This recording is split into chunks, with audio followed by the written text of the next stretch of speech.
좋은 아침입니다. 오늘 7월 첫날입니다. 야고보서 3장을 우리 본당 3층에 있는 친교실 중에 하나에서 우리 묵상하도록 하겠습니다. 야고보서 3장을 읽겠습니다. 내 형제들아, 너희는 선생된 우리가 더 큰 심판을 받을 줄 알고 선생이 많이 되지 말라. 우리가 다 실수가 많으니 만일 말에 실수가 없는 자라면 곧 온전한 사람이라 능히 온 몸도 굴레 씌우리라. 우리가 말들의 입에 재갈을 물리는 것은 우리에게 순종하게 하려고 그 온 몸을 제어하는 것이라. 또 배를 보라. 그렇게 크고 광풍에 밀려가는 것들을 지극히 작은 키로서 사공의 뜻대로 운행하나니 이와 같이 혀도 작은 지체로 돼 큰 것을 자랑하는 하도다. 보라, 얼마나 작은 불이 얼마나 많은 나무를 태우는가. 혀는 곧 불이요 불의의 세계라. 혀는 우리 지체 중에서 온 몸을 더럽히고 삶의 수레바퀴를 불사르나니 그 사르는 것이 지옥불에서 나느니라. 여러 종류의 짐승과 새와 벌레와 바다의 생물은 다 사람이 길들일 수 있고 길들여 왔거니와. 혀는 능히 길들일 사람이 없나니 쉬지 아니하는 악이요 죽이는 독이 가득한 것이라. 이것으로 우리가 주 아버지를 찬송하고 또 이것으로 하나님의 형상대로 지음받은 사람을 저주하나니 한 입에서 찬송과 저주가 나오는도다. 내 형제들아, 이것이 마땅하지 아니하니라. 샘이 한 구멍으로 어찌 단물과 쓴물을 내겠느냐. 내 형제들아, 어찌 무화과 나무가 감람 열매를 포도나무가 무화과를 맺겠느냐. 이와 같이 짠물이 단물을 내지 못하느니라. 너희 중에 지혜와 총명이 있는 자가 누구냐. 그는 선행으로 말미암아 지혜의 온유함으로 그 행함을 보일지니라. 그러나 너희 마음속에 독한 시기와 다툼이 있으면 자랑하지 말라. 진리를 거슬러 거짓말하지 말라.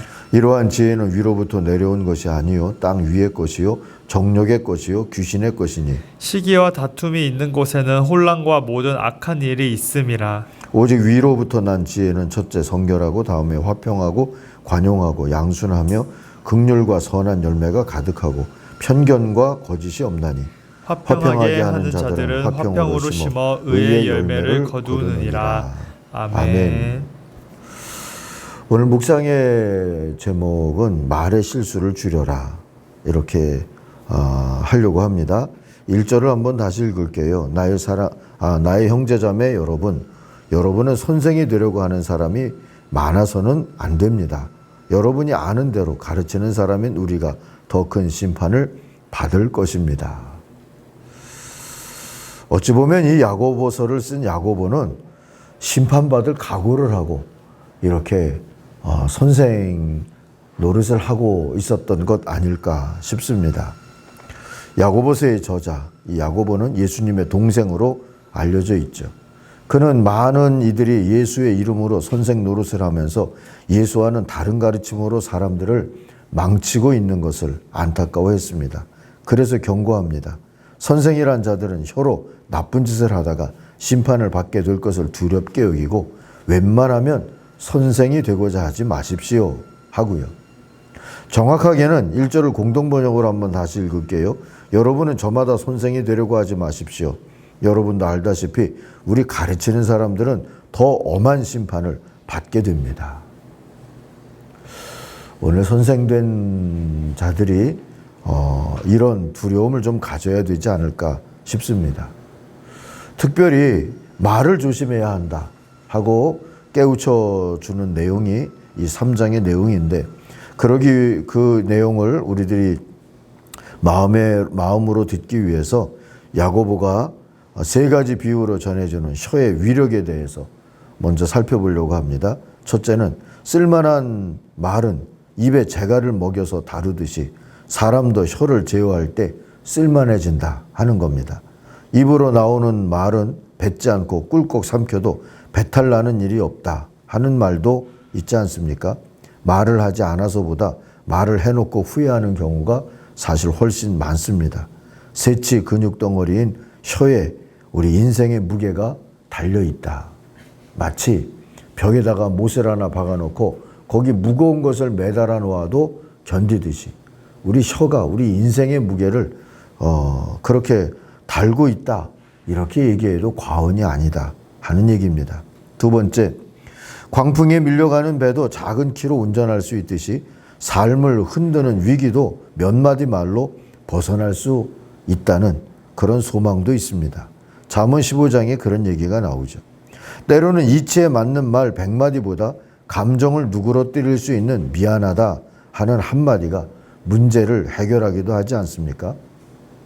말이 나와서 말이지 미안하다 하는 말을 잘하는 사람이 결국 지혜로운 사람이고 어른이고 성숙한 자다 할 수 있죠. 자, 세 번째, 혀가 끼치는 재앙은 마치 산불과 같다 했습니다. 산불은 작은 불씨로 시작되지만 피해 규모는 엄청나게 되죠. 손도 발도 없는 혀가 만드는 재앙도 마찬가지입니다.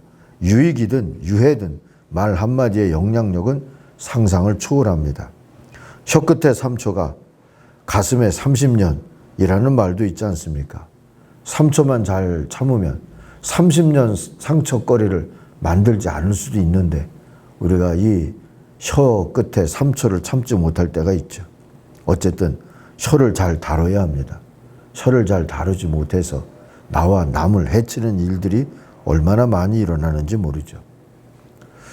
이제 크게 두 번째 오늘 말씀의 교훈을 보면 혀는 길들여지지 않는다. 이걸 우리가 좀 생각해 볼 필요가 있을 것 같아요. 길들인다는 것은 선하게 쓰이도록 훈련한다 하는 뜻인데요. 야고보는 야생동물을 길들일 수 있는 사람도 자기 혀는 길들이지 못한다고 좌절하듯 말합니다. 어디 동물뿐입니까? 나라와 정부를 다스린다고도 하고 법과 질서를 다스린다고도 하고 학문과 신념을 다스린다고도 하는 사람들이 자기 혀를 다스리지 못해서 우리를 절망케 하는 경우를 종종 보지 않습니까? 그런데 혀의 뿌리는 감정입니다. 오늘의 많은 정치, 경제, 사회 문제들은 차라리 감정 문제라고 해야 할 것들도 많이 있죠. 혀를 다스리기 쉽지 않은 것은 바로 이 감정을 다스리기가 어려워서 그렇습니다. 감정을 못 다스려서 말이 칼이 되는 일들이 다반사이지 않습니까? 그런 것들이 치열한 쌈박질의 원인이 되곤 하는 모습을 우리는 보면서요. 나름 좌절할 수밖에 없는 그런 경험들을 하게 되죠. 14절 이하를 한번 읽어보겠습니다. 여러분의 마음속에 지독한 시기심과 파당심이 있거든 여러분은 헛되이 자랑하지 말고 진리를 거슬러 속이지 마십시오. 이것은 위에서 내려오는 지혜가 아니라 세속적이고 유격적이고 악마적인 것입니다. 시기심과 파당심이 있는 곳에는 혼란과 온갖 더러운 행실이 있기 때문입니다. 이 얘기들의 저변에 무슨 뜻이 있겠습니까? 혀를 길들이려면 상한 마음을 다스려야 된다는 거예요. 감정을 치유해야 된다는 겁니다. 그것은 스스로 할 수 있는 일이 아니라 주님께 맡기는 겁니다. 여기서 세 번째 교훈으로 우리가 갈 수 있습니다.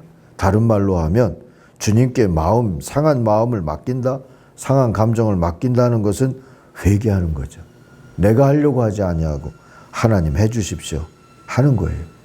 주님, 제가 아무리 해봐도 제 감정을 다스리는 것은 그저 돌팔이집밖에 되지 않고요. 그러니 주님이 다스려 주셔야 하겠습니다 하는 겁니다. 이게 회개죠. 감정의 회개, 마음의 회개입니다. 오늘 12절 말씀에서 보면 열매는 나무에게 달려있고 물맛은 샘이 문제인 것처럼 혀의 문제는 사람의 문제이고 마음의 문제라고 깨우쳐주는 내용이 있습니다. 문제는 우리가 죄인이라는 거 아니겠습니까? 마음이 교만과 탐욕으로 이미 상해버렸다는 게 문제입니다. 그러므로 상한 마음은 훈련으로 바뀌지 않습니다.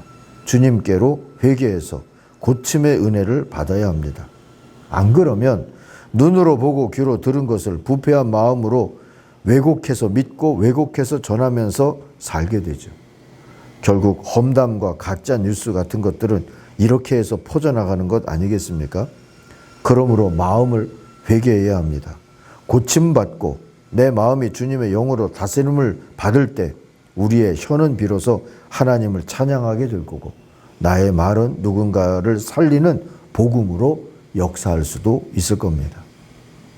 내 혀를 제어하는 훈련이 아니라 상한 마음을 주님께 맡기고 하나님 나를 좀 고쳐주십시오.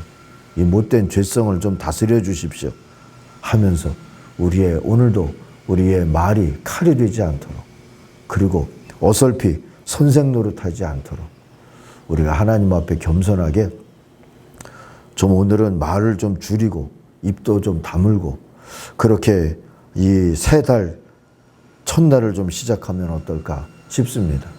하나님 우리를 긍휼히 보실 줄 믿습니다. 기도하겠습니다. 하나님 아버지, 혀를 제어할 만한 그런 인격이 우리한테 없음을 고백합니다. 주님께 우리의 상한 마음과 우리의 상한 인격을 맡기고 싶습니다. 주님 다스려 주시고 치유해 주시고 성령으로 인도하여 주옵소서.